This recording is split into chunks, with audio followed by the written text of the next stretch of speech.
हरे कृष्णा प्रभु। आगे रखना पड़ेगा। म्यूट है, नहीं अनम्यूट है, अनम्यूट है। ओम नमो भगवते वासुदेवाय। ओम नमो भगवते वासुदेवाय।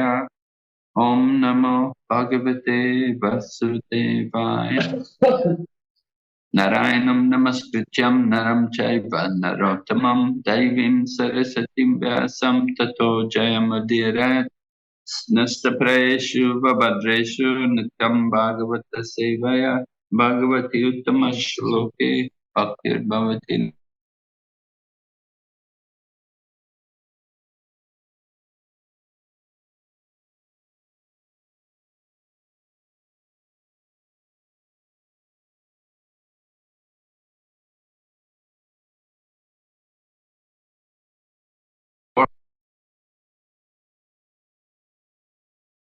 मुरलीधर प्रभु, हरे कृष्णा। रत्नभूषण प्रभु, यस प्रभु, हरे कृष्णा। आप पढ़ेंगे राइट उधर हिंदी में? या जी जी प्रभु। They'll read in हिंदी में। Okay. But the text 41. प्रभु आज का Is it Yeah, 41 to 41 41 to where? 44 Maharaj. Okay. I'll take text 41. Swapnam manoratam chetam rakhanam nasmartya aso tatra purvan ivatmanam apurvan chanupashyati. Okay. Hare Krishna. Well, I read the English. Or you अनुवाद want और to just read the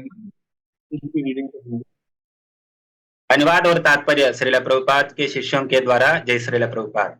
जिस प्रकार मनुष्य स्वप्न या दिवा स्वप्न का अनुभव करते हुए अपने पहले के स्वप्नों या दिवा स्वप्नों को स्मरण नहीं रख पाता, उसी तरह अपने वर्तमान शरीर में स्थित मनुष्य इसके पूर्व विद्यमान होने पर भी यही सोचता है कि वह अभी हाल ही में उत्पन्न हुआ है। तात्पर्य, यहाँ पर आपत्ति की जा सकती है कि कभी कभी स्वप्न का अनुभव करते हुए मनुष्य अपना पिछला स्वप्न याद रखता है। श्रील विश्वनाथ चक्रवर्ती ठाकुर इसका यह उत्तर देते हैं कि जाति स्तर की योग शक्ति से मनुष्य अपने पूर्व शरीर को याद रख सकता है, और जैसा कि सर्व विदति है। हरे कृष्ण माता जी, स्क्रॉल कर। ओके, थैंक यू माता जी। प्रभु सब श्लोकों का पढ़ लेंगे ना एक ही टाइम अभी? Yes Prabhu. all the verses. तो श्लोक संख्या 42, अनुवाद और तात्पर्य श्रील प्रभुपाद के शिष्यों के द्वारा। जय श्रील प्रभुपाद। चूंकि मन जो कि इंद्रियों का आश्रय है नवीन शरीर के साथ अपनी पहचान कर लेता है, अतएव उच्च, मध्यम तथा निम्न ये तीन भौतिक श्रेणियां ऐसी प्रतीत होने लगती हैं मानो आत्मा की असलियत के भीतर उपस्थित हो। इस तरह आत्मा बाह्य तथा अंत द्वैत उत्पन्न करता है, जिस तरह मनुष्य कुपुत्र को जन्म दे।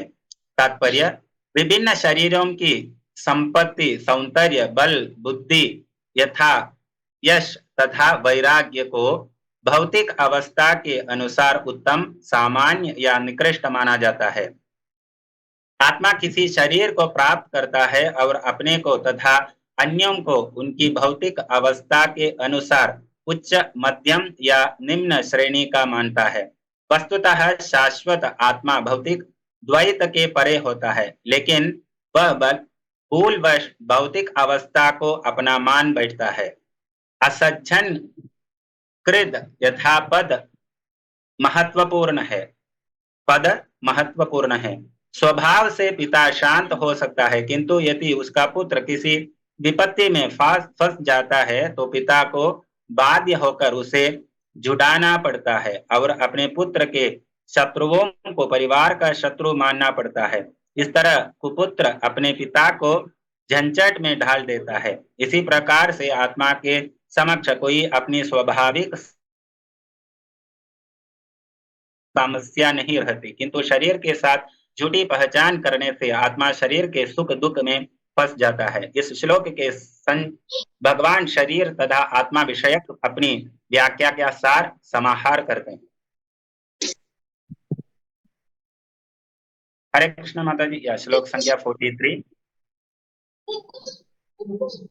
अनुवाद। हे उद्धव, अनुवाद श्रील प्रभुपाद के शिष्यों के द्वारा। जय श्रील प्रभुपाद। हे उद्धव, भौतिक शरीर काल के अदृश्य तीव्र वेग से निरंतर उत्पत्ति तथा विनाश को प्राप्त होते रहते हैं।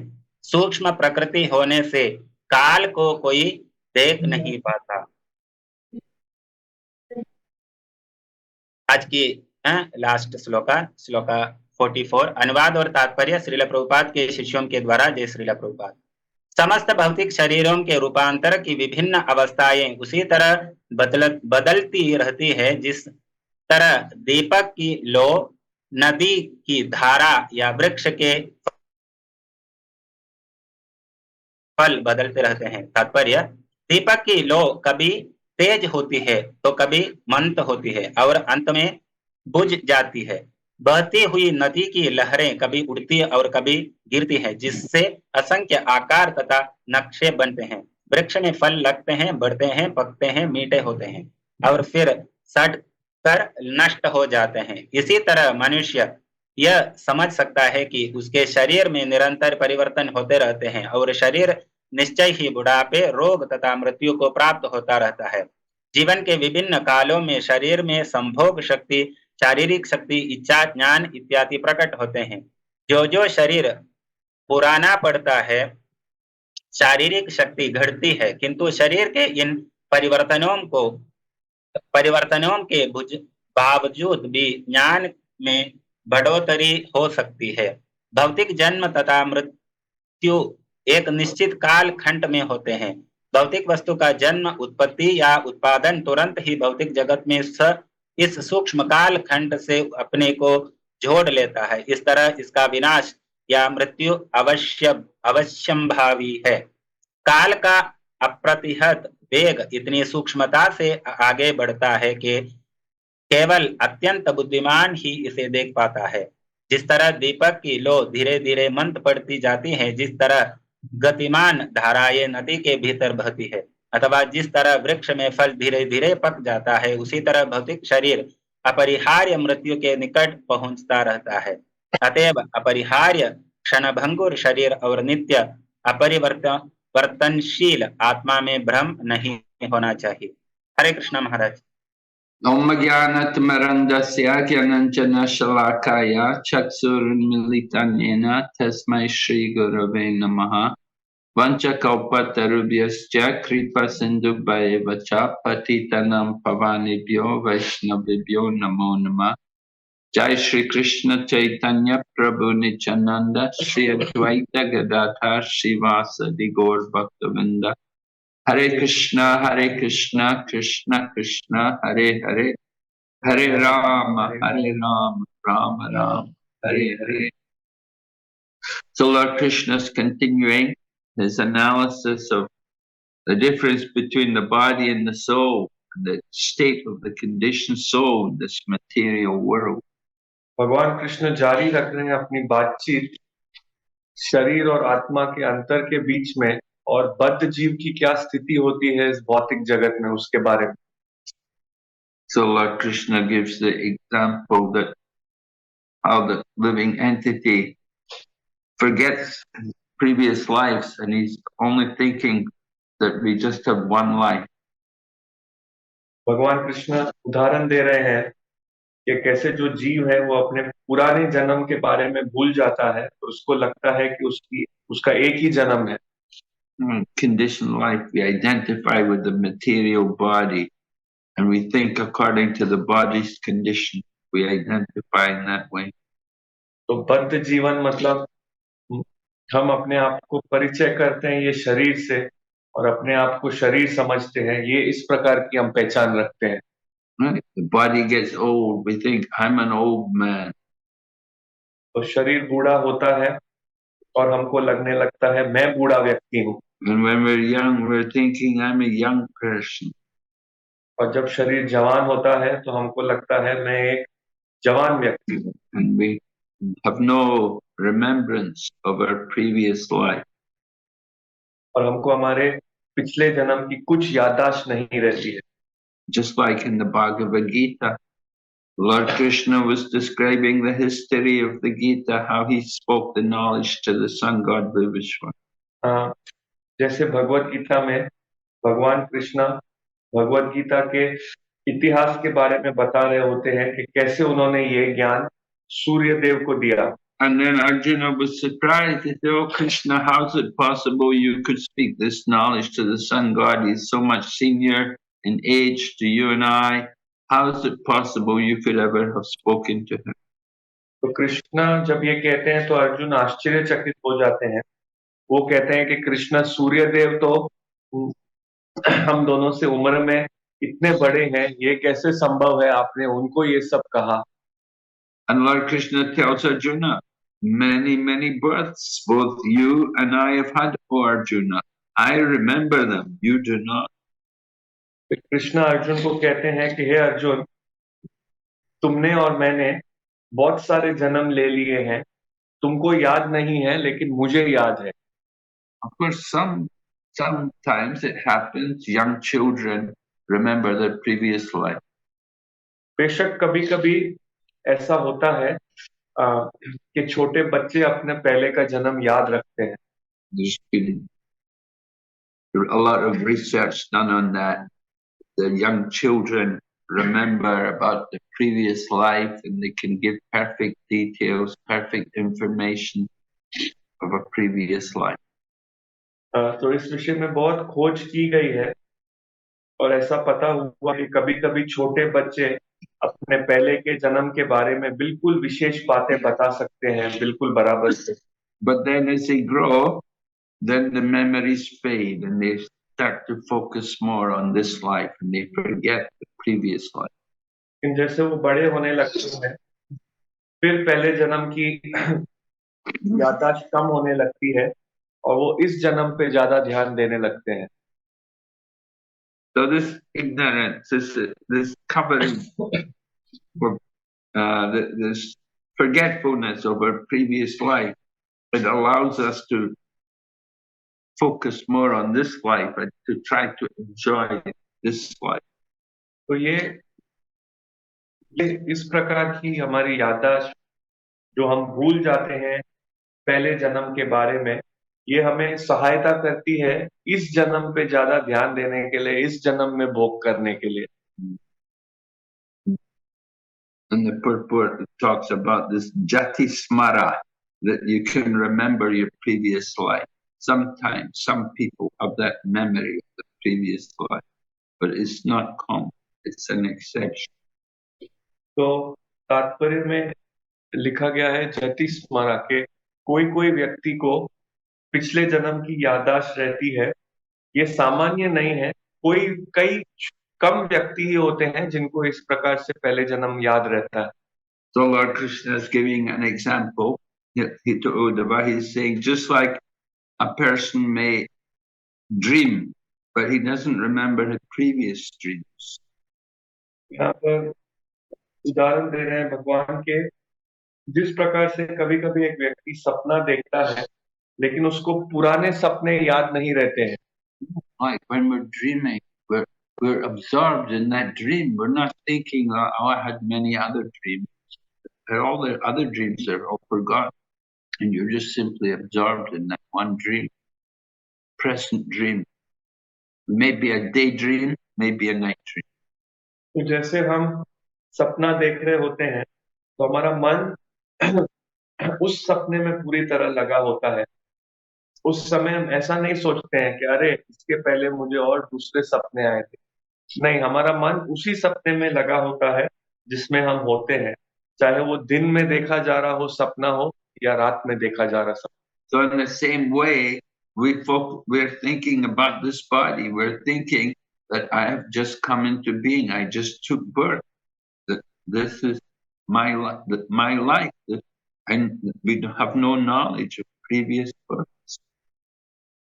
तो उसी प्रकार से हम जब ये जन्म लेते हैं तो हम सोचते हैं मैं ये हूँ, यही जन्म मैं हूँ, यही मेरा जीवन है, और हमें पहले के जन्म के बारे में कुछ भी ज्ञात नहीं होता। You think, I didn't exist before my birth. हमें लगता है ये जन्म के पहले मैं जीवित ही नहीं था। We do not understand. We have no experience of the soul. हम नहीं समझ पाते, हमें आत्मा का कोई अनुभव ही नहीं होता। So everything is forgotten. This is the arrangement of the Lord. The material energy is so powerful, takes away all the memories of a past life. तो हम सब कुछ भूल जाते हैं। ये भौतिक शक्ति के कारण है, ये भगवान की भौतिक शक्ति इतनी शक्तिशाली है कि हमारे पहले जन्म की सब यादें भुला देती है। And then Lord Krishna continues, he talks about how in that condition the mind begins to identify with the body and will consider the body in different ways as being high class or low class, middle class. ये भगवान कहते हैं कि किस प्रकार जो मन है वो अपनी को समझने लगता है ये शरीर, और शरीर से अपनी पहचान बनाता है। कभी कभी उसको लगता है कि मेरा शरीर उच्च कोटि का है, कभी कभी लगता है मैं शरीर हूँ और ये निम्न कोटि का शरीर हूँ। Lord Krishna gives an example about a man may have a bad son. भगवान कृष्णा उदाहरण देते हैं कि कभी कभी एक व्यक्ति को एक बुरा बेटा हो सकता है, And because the son does something wrong, the son gets in trouble, the father, he also has to get involved trying to defend his son. तो अ, अगर वो बेटा कुछ गलत कर ले, कोई समस्या में फंस जाए, तो पिता भी उस समस्या में फंस जाता है बच्चे को बचाने के लिए। So in the same way, the spirit soul gets involved with the material body. उसी प्रकार से जीव भी भाग लेने लगता है भौतिक शरीर के कार्य में। And when the material body experiences some pleasure or some pain, the soul identifies with it. और जब भौतिक शरीर को अ, अनुभव होता है कोई खुशी का या कोई दर्द का, तो आत्मा भी अपनी पहचान उस खुशी और दर्द से करने लगता है। Actually, the nature of the soul is eternal, full of bliss and knowledge. It's Satchidananda. But because of the material body, the soul begins to identify with the body and think how to help the body. वास्तव में तो आत्मा सत है, पूरे ज्ञान से भरा हुआ है और आनंद से भरा हुआ है, वो सच्चिदानंद है। परंतु इस शारीरिक पहचान के कारण से वो शरीर वो अपनी पहचान करने लगता है शरीर से और शारीरिक चीजों से। Actually, the soul is always transcendental, but he identifies with the material situation of the body. वास्तव में तो आत्मा हमेशा दिव्य है, शरीर के परे है, लेकिन ये गलत पहचान के कारण वो अपने आप की पहचान ये शरीर से करने लगता है और शारीरिक स्थितियों से करने लगता है। Because the mind has created this identification with the body. क्योंकि मन ने ये पहचान बना दी है आत्मा की शरीर के साथ। So that mind gives all the problems. All the problems come around from the uncontrolled mind. तो इसलिए सारी समस्याएं वो मन देता है, और सारी समस्याएं उत्पन्न होती हैं जो मन को हम नियंत्रित नहीं करते हैं उस प्रकार के मन से। And the nature of the mind is that we'll always think, we'll always see different uh, physical conditions. We'll see something as being good, something as being bad, something we like, something we don't like. The dualities of life are there. That's the mind perceives these dualities. और मन का हमेशा कारण है, वो इस प्रकार से भौतिक तरीके से सोचता है। वो सोचता है ये अच्छा है, ये अच्छा नहीं है, ये मुझे पसंद है, ये मुझे पसंद नहीं है। इसको हम कहते हैं द्वंद। तो मन हमेशा हमें इस भौतिक द्वंद में रखता है। Actually, it's all monodharma, what we call monodharma, the business of the mind, accepting and rejecting. वास्तव में ये सब मनोधर्म है, हम जिसे कहते हैं मनोधर्म। ये मन का धर्म है कि कुछ चीज को स्वीकारना और कुछ चीज को नकारना। And what the mind is seeing is just simply illusion. It's not actually reality. It's just creation to the mind. और अ, वास्तव में जो मन देख रहा है वो सब भ्रम है, वो सब हकीकत नहीं है, वो बस मन की बनाई गई कल्पना है। And in this way, the soul becomes involved with the material body. और इस प्रकार से जीव पहचान करने लगता है भौतिक शरीर के साथ। Just like the father has to take care of the son when the son gets in trouble. इस प्रकार से पिता को पुत्र की देखभाल करनी पड़ती है जब पुत्र कोई समस्या में फंस जाए। The son may have some enemies, and then because they're the enemies of the son, they become the enemy of the boy's whole family. जैसे कि वो पुत्र को कोई शत्रु हो सकते हैं, तो क्योंकि वो पुत्र के शत्रु हैं, वो पूरे परिवार के शत्रु बन जाते हैं। So in the same way, the bad son brings trouble on the whole family. उसी प्रकार से बुरा पुत्र पूरे परिवार के लिए समस्या ले आता है।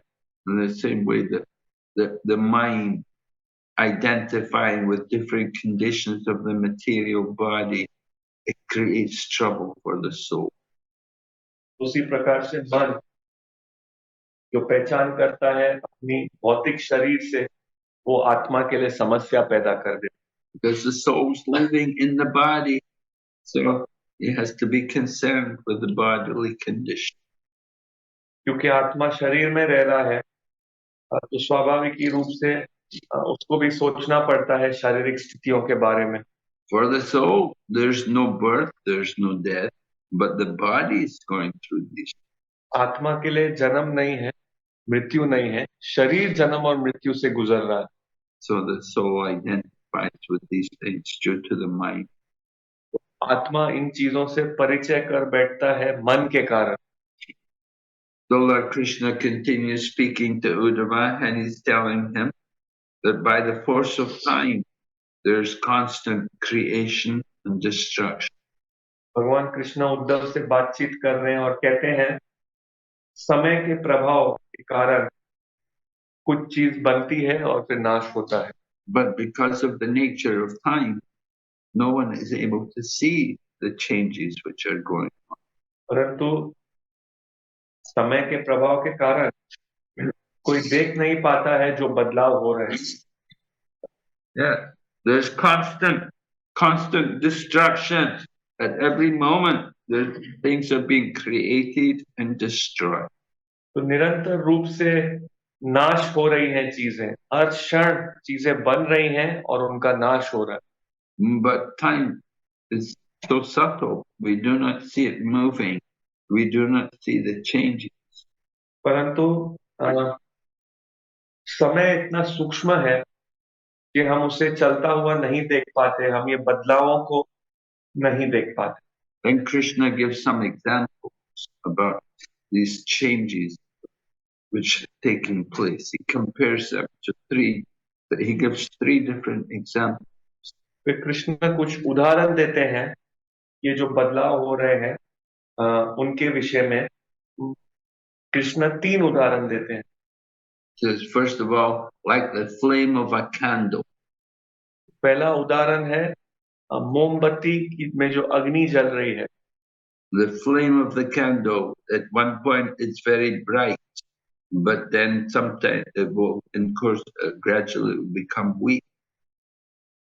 The candle burns out, and the flame will be weaker. तो मोमबत्ती में जो अग्नि है, एक समय होता है वो बहुत तेज होती है, फिर जैसे समय बीतता जाएगा वो कमजोर होती जाती है। When we light a candle, the flame, if there's a breeze, the candle will flicker. तो जब हम दिया जलाएंगे, अगर वहां पर हवा चल रही है, तो धीरे धीरे जो अग्नि है उस दिए की वो कमजोर होती दिखेगी। Sometimes it will be bright, other times it will be weak. कभी वो दिए की अग्नि बिल्कुल रोशनी होगी उसमें, और कोई कोई समय बिल्कुल कमजोर होगी, and gradually the candle will burn out. और धीरे धीरे वो बत्ती बुझ जाएगी। And then the second example is about the current of a river. और दूसरा उदाहरण है जो एक नदी है उसका बहाव। So in the river, sometimes the river will create different patterns and different shapes due to the flowing river. कभी कभी बहती हुई नदी जो है वो विभिन्न प्रकार के आकार लेती है। And you can see in the river, like a flowing river, like the Ganga flows very fast, strong current. You can see how the river flows. Sometimes it will rise and sometimes fall. जैसे गंगा नदी बहुत तेज बहाव से बहती है, तो हम देख पाएंगे कभी कभी जो पानी है नदी में वो ऊंचा हो रहा है और कभी कभी कम हो रहा है। And then the third example is about fruits of a tree. और तीसरा उदाहरण है पेड़ में जो फल है। The tree produces fruits. They begin to grow and gradually they get bigger and then they ripen and they get very sweet and then gradually they're rot, they die. तो फल पहले उनका निर्माण होता है पेड़ में, फिर वो बढ़ने लगते हैं, वो मीठे हो जाते हैं, और फिर कुछ समय के बाद वो सड़ने लगते हैं और समाप्त हो जाते हैं। So the same is true with our physical body. We go through these different changes. तो यही सत्य है हमारे इस भौतिक शरीर के साथ। हमारा भौतिक शरीर भी ये बदलावों से गुजरता है। The body begins to grow and gradually it gets stronger and stronger and then at a certain point it begins to diminish, gets weaker, weaker. तो शरीर उत्पन्न होता है, बढ़ते रहता है, लेकिन कुछ समय के बाद और कमजोर कमजोर होते जाएगा। So the body is going through all these different changes. Our knowledge, and that once the body is changing, our knowledge can increase. तो शरीर इस प्रकार के बदलावों से गुजरता रहता है। तो शरीर जब ये बदलाव से गुजर रहा है तो उस समय हमारा ज्ञान बढ़ सकता है। We're getting, we may become aware of the nature of the body, physical condition. तो हम इस बात से ज्ञात हो सकते हैं कि शरीर का क्या स्वभाव है और शारीरिक स्थिति क्या है। So we take birth in the material world, we accept the body, and then gradually we come closer and closer to death. तो इस भौतिक जगत में हम आते हैं, एक शरीर स्वीकार करते हैं, और धीरे धीरे हम मृत्यु के करीब आते रहते हैं। So it's connected. Our birth is connected to time. तो यहाँ पर हमारा शरीर जो है वो जुड़ा हुआ है समय के साथ। And by the influence of time, the body is taking birth, and in the course of time, it's also dying. तो समय के प्रभाव के कारण शरीर पैदा होता है, और समय के प्रभाव के कारण कुछ समय बाद शरीर मरता है। Krishna says in the Bhagavad Gita, Jata Shahi Dhruvam Mrityu Dhruvam Janma Mritasya Cha. For one who has taken birth, death is certain. Krishna Bhagavad Gita में कहते हैं, जातस्य ही ध्रुवो मृत्यु ध्रुवम जन्म मृतस्य च। जिसने जन्म लिया है उसके लिए मृत्यु आवश्यक है। We say it's as sure as death. So death is sure because of the nature of the material world. There's going to be death, just as there's birth. With birth, there comes also death. तो अंग्रेजी में कहावत है, मृत्यु जितना आवश्यक। तो हम देखते हैं मृत्यु अवश्य होती है, और जहां पर जन्म होता है वहां अवश्य मृत्यु होगी। But only intelligent people are actually able to see how these things are happening. परंतु केवल बुद्धिमान व्यक्ति देख सकते हैं ये सब चीजें कैसे हो रही हैं। So we should always be careful not to confuse the body with the soul. तो हमें हमेशा सावधान रहना है कि हम आत्मा को शरीर न समझ बैठे और ये भ्रम में नहीं रहे। We should understand the difference between the body. The body is temporary, the soul is eternal. हमें दोनों में फर्क समझना है। तो जो शरीर है वो अस्थाई है, परंतु आत्मा हमेशा के लिए है। Of course, Lord Krishna has already explained these things to Arjuna in the Bhagavad Gita, and now he's explaining it again to Uddhava here in this Uddhava Gita. तो बेशक कृष्ण ने ये सब चीजें अर्जुन को समझाई हैं भगवत गीता में, और अब यहाँ उद्धव को समझा रहे हैं उद्धव गीता में। Srila Prabhupada constantly preached also to us the difference between the body and the soul. Understand the temporary nature of the body and the eternal nature of the soul. Srila Prabhupada ji भी हमसे प्रचार किया करते थे हमेशा निरंतर रूप से आत्मा और शरीर के फर्क के बारे में, और ये समझना कि शरीर किस तरह समाप्त हो जाता है परंतु आत्मा शाश्वत रहती है। Sometimes he would quote Bhagavad Gita, sometimes he would quote even Christian philosophy. कभी कभी श्रीला प्रभुपाद जी टिप्पणी दिया करते थे भगवत गीता से, और कभी कभी जो क्रिश्चियन धर्म के तत्ववादी हैं उनका भी वो टिप्पणी दिया करते थे। There's a statement in the Christian tradition that what does a man profit if he gain the whole world but lose his eternal soul? Christian समाज में एक कहावत है कि एक व्यक्ति को क्या फायदा होता है कि भले ही वो पूरी दुनिया क्यों नहीं पाले, लेकिन अगर अपनी आत्मा खो बैठे। So in this way, Srila Prabhupada was encouraging us to not to neglect the need of the soul, which is to bring the soul to connect to Krishna. Srila Prabhupada ji हमसे बार बार कहते थे कि आत्मा की जो आवश्यकता है उसको हम न भूलें, और आत्मा की क्या आवश्यकता है, आत्मा का वापस संपर्क करना कृष्ण के साथ, परमात्मा के साथ। As Krishna says in the Bhagavad Gita, Mamivam Sajiva Loke Jiva Bhuta Sanat Manashastani Indriyani Prakriti Stani Karshi. But the living entities are all my eternal parts and parcels. But due to conditioned life, they're struggling very hard with the senses, including the mind. जैसे कृष्ण भगवत गीता में श्लोक कहते हैं, ममैवाम से जीव लोके जीवभूत सनातन मनश्चष्टानि इंद्रियानि प्रकृति स्थानी कर्षति। कि जीव मेरा अंश है, कृष्ण कहते हैं, सनातन है, परंतु इस भौतिक जगत में वो संघर्ष कर रहा है। किससे संघर्ष कर रहा है? मन और इंद्रियों के साथ हमेशा संघर्ष करता रहता है।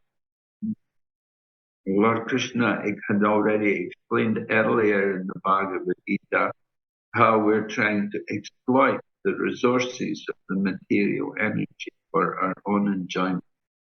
भगवान कृष्ण पहले ही भगवत गीता में समझा चुके हैं कि कैसे हम जो ये भौतिक तत्व हैं इनको हम उपयोग कर रहे हैं अपने भोग के लिए। Jiva Bhuta Mahabaho Yedam Daryate Jagat. That we're thinking this world is just there for our enjoyment. We've forgotten that it's Krishna's energy. जीव भूत महाबाहो या येदम धार्यते जगत। कि किस प्रकार हम सोचते हैं कि ये दुनिया है हमारे भोग के लिए, परंतु वास्तव में ये कृष्ण के भोग के लिए है। The soul is eternal, but in conditioned life, we're trying to make the body eternal. We want the body to live forever. That can never happen. आत्मा शाश्वत है, परंतु बद्ध जीवन में हम शरीर को शाश्वत बनाने की कोशिश कर रहे हैं। वो कभी संभव नहीं है, वो कभी नहीं होगा। And we see death coming closer every moment as the time passes, then we're coming closer and closer to death, changing again to another body. हम देखते हैं हम इस प्रकार मृत्यु के निकट आते रहते हैं। जैसे समय बीतता जा रहा है हम मृत्यु के निकट आते रहते हैं, शरीर को बदलने के निकट आते रहते हैं। But we easily forget these things and we focus on the temporary, trying to enjoy it, make the temporary something eternal. परंतु हम आसानी से इन चीजों को भूल जाते हैं और फिर हमारा ध्यान और रुचि रख जाते हैं अस्थायी चीजों में और अस्थायी चीजों को भोगने में और उनको शाश्वत बनाने में। So that temporary thing can never become eternal.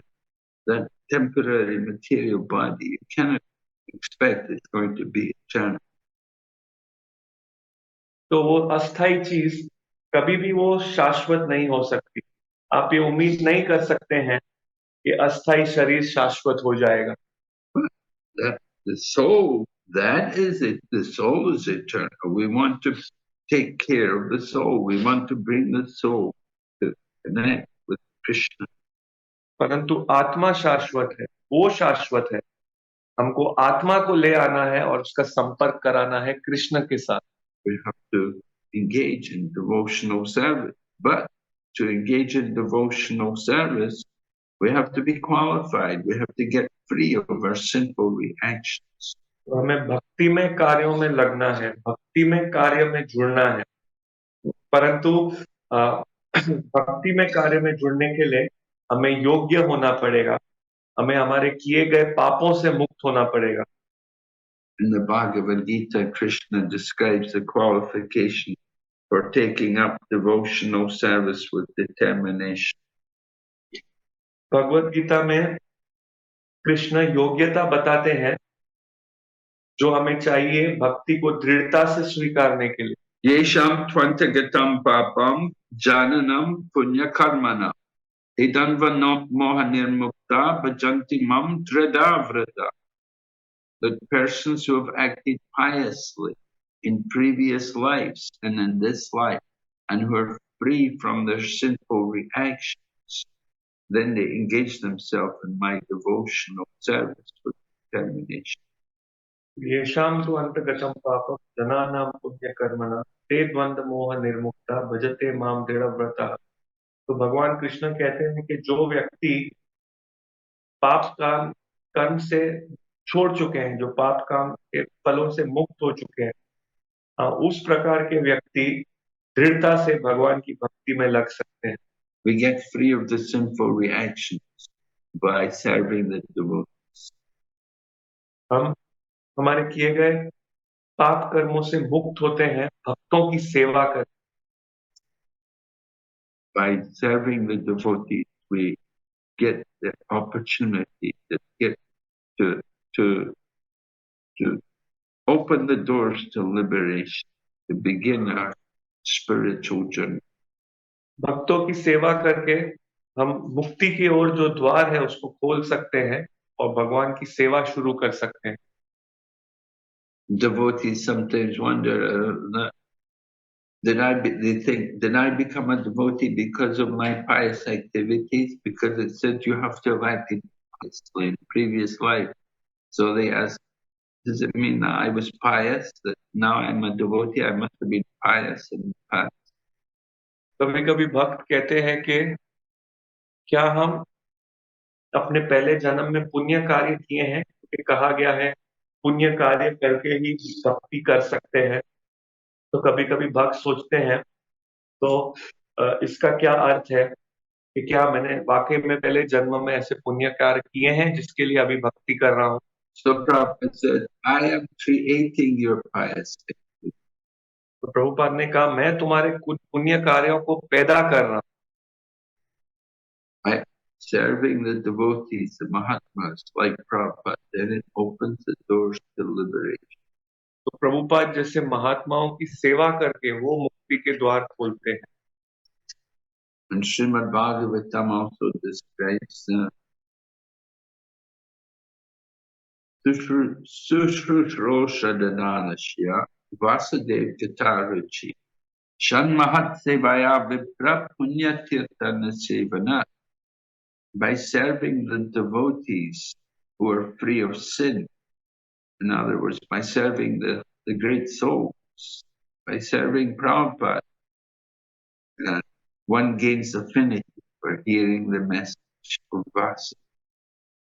Shrimad Bhagavatam में भी ये श्लोक आता है, शुश्रूषु शब्ददानस्य वासुदेव कथा रुचि, कि इस प्रकार के जो महात्मा हैं जैसे श्रीला प्रभुपाद, उनकी सेवा करके एक व्यक्ति रुचि पा सकता है भगवान के उपदेश को सुनने में। So by serving the Krishna conscious society, then we're doing service to Prabhupada. तो कृष्ण भावनामृत आंदोलन की सेवा करके हम श्रीला प्रभुपाद जी की सेवा कर रहे हैं। And by serving Srila Prabhupada, we get some taste for hearing the message of Srimad Bhagavatam. Srila Prabhupada ji की सेवा करके हमें कुछ रुचि होगी श्रीमद् भागवतम का उपदेश सुनने की। That gives us a chance to develop our Krishna consciousness. और ये हमें एक अवसर मौका प्रदान करता है हमारा कृष्ण भावनामृत विकसित करने के लिए। Okay, we'll stop. ठीक है, हम यहाँ रुकेंगे और देखेंगे कोई प्रश्न है तो वो चैट में कोई क्वेश्चन आया, राइट? यस यस प्रभु, पवन प्रभु का प्रश्न है। ओके, फोन मेरे से थोड़ा दूर है, आप एक मिनट में उठा के थोड़ा पढ़ने का कोशिश करना। ठीक है। ओके, हरे कृष्ण महाराज, धन्यवाद, प्रणाम। I am deeply grateful for your illuminating discourse. I have a few inquiries regarding practical application of the wisdom shared today. Why do we find ourselves preoccupied with concerns about our future life, frequently turning to astrology, while paying little attention to our past life? Is our future also meticulously predestined in every aspect? Second question, प्रभु का 5 प्रश्न है। Second question, do memories reside in the mind or the intellect? I think we'll go one by one because we have 5 questions. The first question I read, like, why do we find ourselves preoccupied with more concerns about future life, referring frequently turning to astrology while paying little attention to our past life? Is our future also meticulously predestined in every aspect? Well, is our future predestined? Yes, when you're surrendered to Krishna, when you're under the control of the material energy, so you have to accept that the material energy is putting you in situations which are predestined. तो हाँ, आपका भविष्य पहले ही तय है। तो अगर आप कृष्णा का शरण लिए हैं तो भी आपका भविष्य तय है, और वरना भौतिक शक्ति आपका भविष्य तय रखी हुई है पहले से ही, और वो आपको विभिन्न विभिन्न स्थितियों में डालती रहती है। According to your previous association with the material energy, you associate with the material energy different ways, goodness, passion, or ignorance. So your destiny will be like that, under the material nature. तो भौतिक जीवन में आप जो 3 प्रकार के गुणों से संपर्क करते हैं, रजोगुण, सतोगुण या तमोगुण, तो उस प्रकार से वो भौतिक शक्ति आपका भविष्य पहले ही तय करती है। So we will say your happiness is predestined, just as your distress is predestined. तो हम कहेंगे आपकी खुशी, आपका दुख, आने वाला दुख पहले से ही उसको वो भविष्य में आएगा, वो पहले से ही तय होता है, जिस प्रकार से आपकी आने वाली खुशी पहले से तय होती है। Nobody wants distress, but it comes anyway because it's predestined. कोई भी तकलीफ नहीं चाहता, परंतु वो आ ही जाती है क्योंकि पहले से तय है। And in the same way, the happiness will also, उसी प्रकार से सुख भी आ जाएगा according to the destiny, आपके भविष्य के कारण। not necessarily any particular situation, but the happiness and the distress. तो Predestined.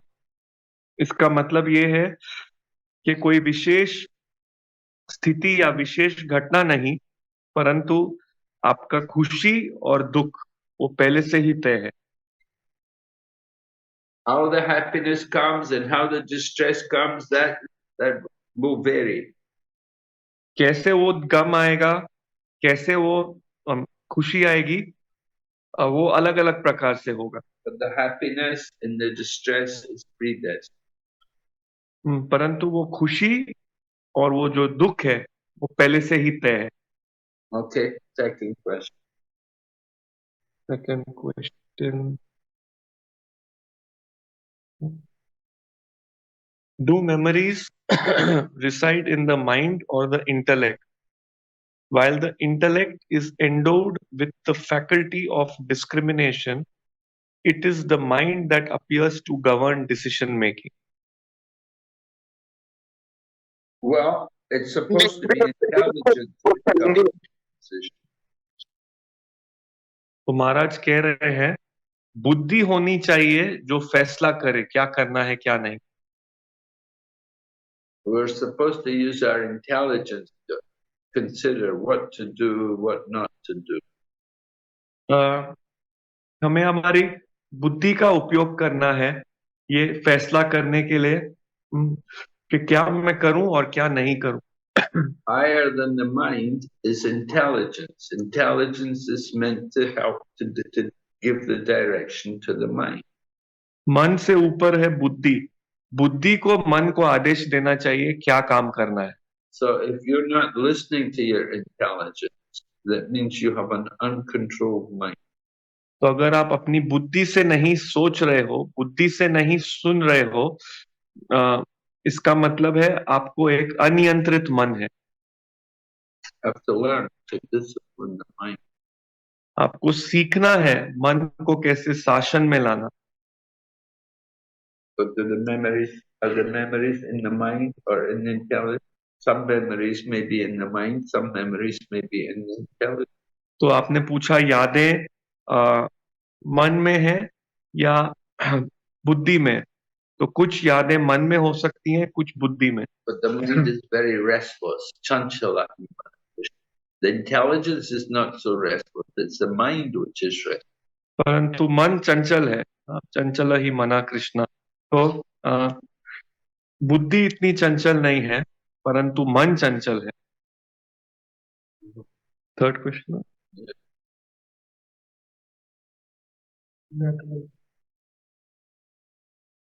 We are told that our descent into the material world is due to soul's impure desires. If the soul is intrinsically pure, how can it develop such impure desires? Furthermore, is there any guarantee that upon returning to Godhead, the soul will not again entertain impure desires? Well, we have to understand that the nature of the soul is tatastha shakti, that it's a marginal potency. So we understand that at any time we could return to the material world. तो हमें समझना होगा कि जो आत्मा है वो भगवान की तटस्थ शक्ति है, कभी भी वापस भौतिक जगत आ सकती है। However, if one is situated in Krishna consciousness, then one will not be attracted to come back to the material world. लेकिन अगर कोई कृष्ण भावना में स्थित है तो वो आकर्षित नहीं होगा वापस भौतिक जगत आने के लिए। No, we just simply have to be properly situated in Krishna consciousness, then you will never come back. हमको सही तरीके से स्थित होना है कृष्ण भावना में, फिर हम वापस नहीं आएंगे। But we do have the marginal nature. We are tasasta. We have that name. We have that tendency. Either we can be in the material or in the spirit. परंतु हमको ये तटस्थ स्वभाव है, हम या भौतिक दुनिया में हो सकते हैं या आध्यात्मिक।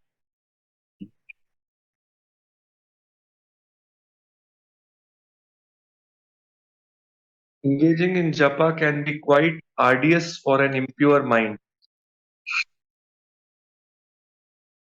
absorbed in sense gratification. When will the mind attain the same level of absorption in japa as it does in sense gratification? Well, japa can also be sense gratification. You can also get a lot of pleasure from chanting the holy name of Krishna. तो जपा भी एक अच्छी इंद्रिय तृप्ति हो सकती है। आप बहुत आनंद अनुभव कर सकते हैं भगवान के नाम के जप में। So when you start to experience the taste for the holy name, when you start to get pleasure in chanting the holy name, then you have no more taste for sense gratification. तो जब आपको भगवान के नाम में रुचि उत्पन्न होने लगती है, जब आपको आनंद मिलने लगता है भगवान के नाम लेने में, तो फिर आपका भौतिक सुख का इच्छा पूरी हो जाएगी। So you have to come to a higher level of chanting the holy name. तो आपको ऊंचे स्तर पे आना है भगवान के नाम लेने, आपको ऊंचे स्तर पे भगवान का नाम लेना है। When you get that, when you start to experience the taste for the chanting, when you get rid of the anarthas and you come to nishta and ruchi, then you will no longer come back to the sense gratification. तो आपको ऊंचे स्थिति पे आना है भक्ति के। तो जब आप ऊंचे स्थिति पे आएंगे जैसे निष्ठा या रुचि, फिर आप वापस इंद्रिय तृप्ति की ओर नहीं आएंगे। Okay. Last question,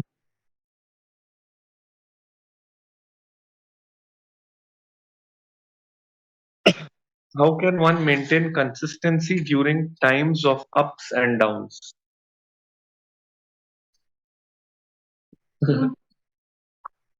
Well, you have to be determined.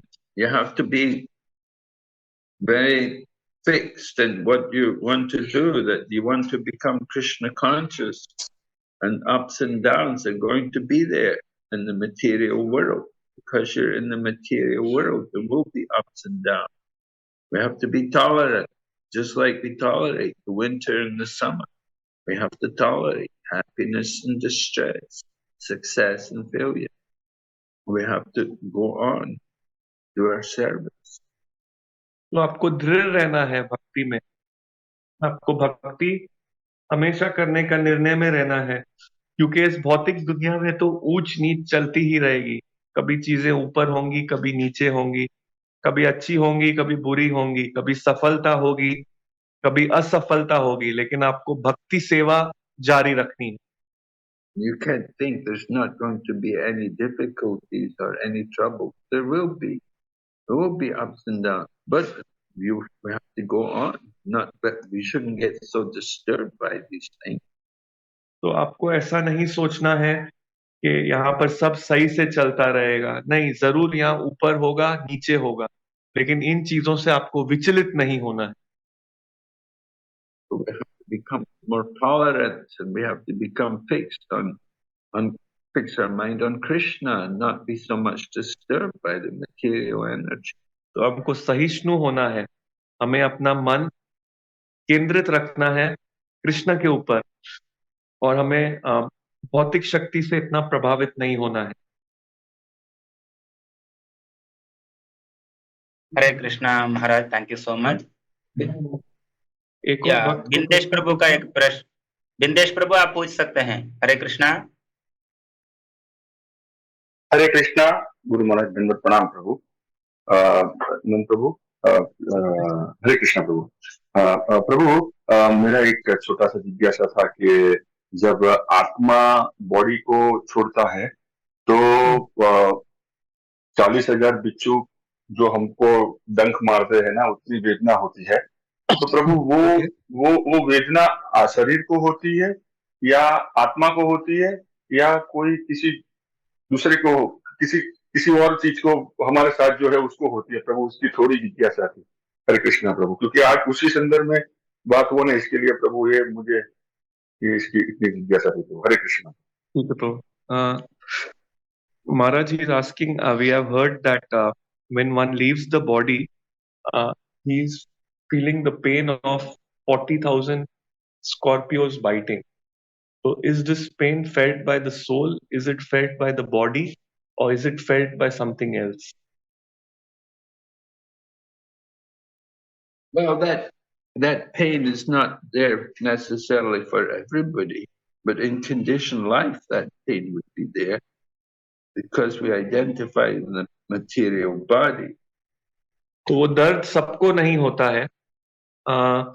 विशेष करके जो भौतिक स्थिति में है, बद्ध जीवन में है, उनको वो दर्द होता है, उन लोगों को जो अपना परिचय भौतिक शरीर से करते हैं। So we have to learn to detach yourself from the pains and the pleasures of the material body.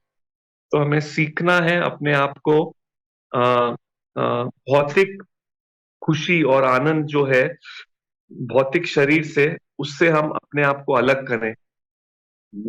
This example is given to encourage us not to focus on the body, but to get detached from this body. तो ये उदाहरण हमें दिया गया है ताकि हम अपने आप को शरीर से केंद्रित न करें, शरीर से अनासक्त करें। And the soul, as we are hearing, we give the example today, the soul and the body, what conditions of the body, how they influence the soul. Just like a father has a son who is a bad son, brings trouble to the family. So the father, it's a problem for the father. तो जैसे हमने आज सुना कि आत्मा शारीरिक सुखों दुखों से प्रभावित होता है, जिस प्रकार से एक पुत्र, गलत पुत्र हो, वो कुछ तकलीफ ले आता है घर में, तो वो पिता की भी तकलीफ बन जाती है। But if the soul feels some connection with the material body, the soul is living in the body. But at the time of death, we're going to leave the body. We're going to give up that body. So we don't have to identify with the pain of the body. तो जो आत्मा होता है वो शरीर से अलग है और अपने आप को ये शरीर समझता है, इसलिए उसके दर्द अनुभव करता है। परंतु जब हम शरीर छोड़ रहे हैं, हमको अपने आप को ये शरीर नहीं समझना है, तो इस प्रकार के जो दुख दर्द आपने बोला, उससे हमें अपना परिचय नहीं करना है, अपने आप को शरीर से अलग समझना है। Actually, there's no real pain in the body. The body is just matter, just like a dress. Just like your dress doesn't feel pain. So the body is not feeling pain, but the mind is feeling pain. तो वास्तव में शरीर में कोई दर्द नहीं होता। शरीर आपके कपड़े की तरह है। आपके कपड़े को कभी दर्द नहीं होता, तो शरीर को भी दर्द नहीं होता। दर्द मन में अनुभव हो रहा है। So we have to discipline the mind. Don't get so much caught up in what the mind is perceiving. तो हमको मन को शासन करना होगा कि मन, तू जो सोच रहा है उसमें मैं इतना फंसूंगा नहीं।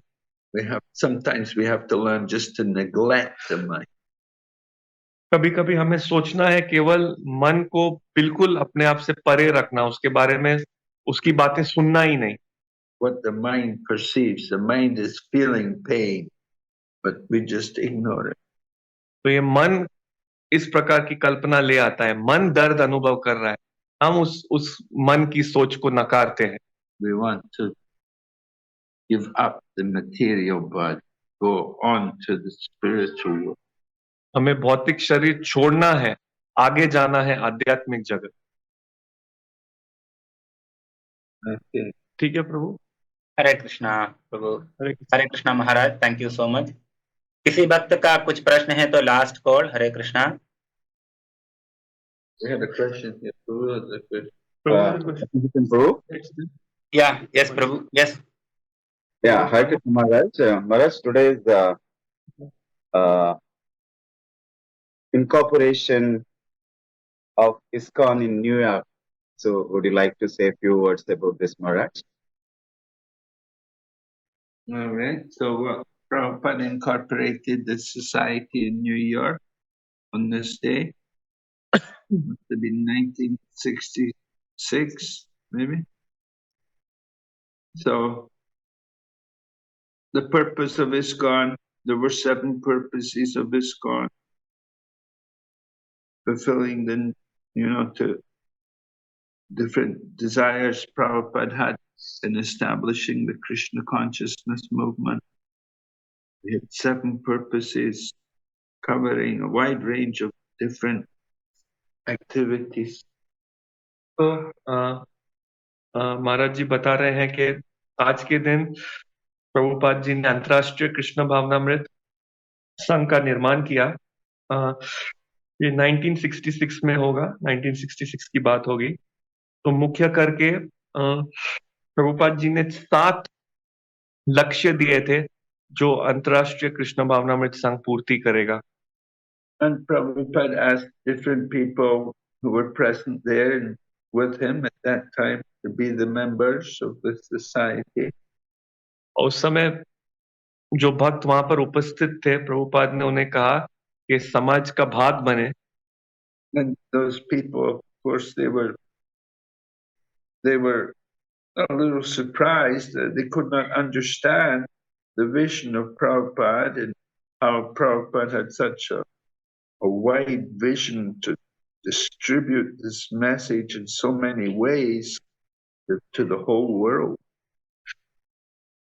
तो उस समय जो वहां पर लोग उपस्थित थे, वो प्रभुपाद जी की बात को नहीं समझ पा रहे थे कि किस प्रकार से प्रभुपाद जी के इतने 7 उपदेश थे और वो एक आदेश देना चाहते थे विश्व के सारे लोगों को। They were sitting in a small storefront in New York, in the Lower East Side of New York, in one of the poorer areas of New York, and they were not showing, there was no signs of wealth or opulence of any kind. And so it was unimaginable how they could ever succeed such wide goals.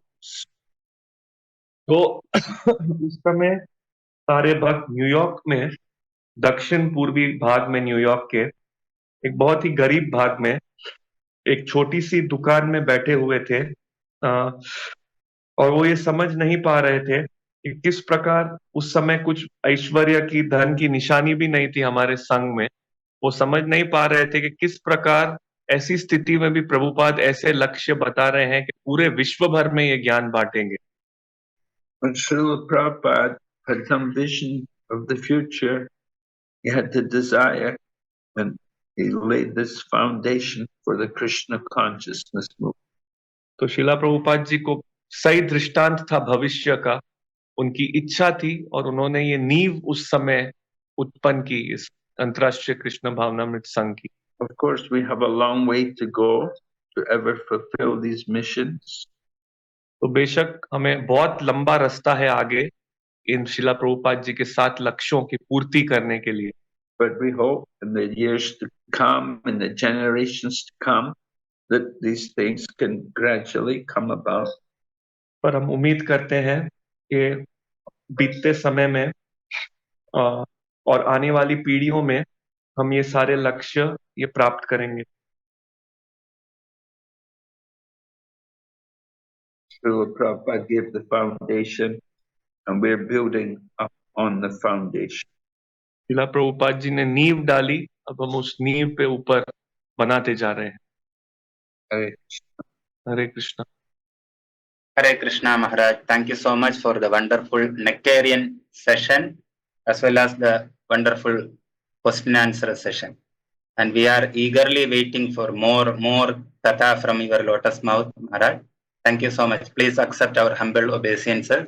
Panchakalpatarubhyascha kripa sindhubhyev cha patitanam pavanebhyo vaishnavebhyo namo namaha.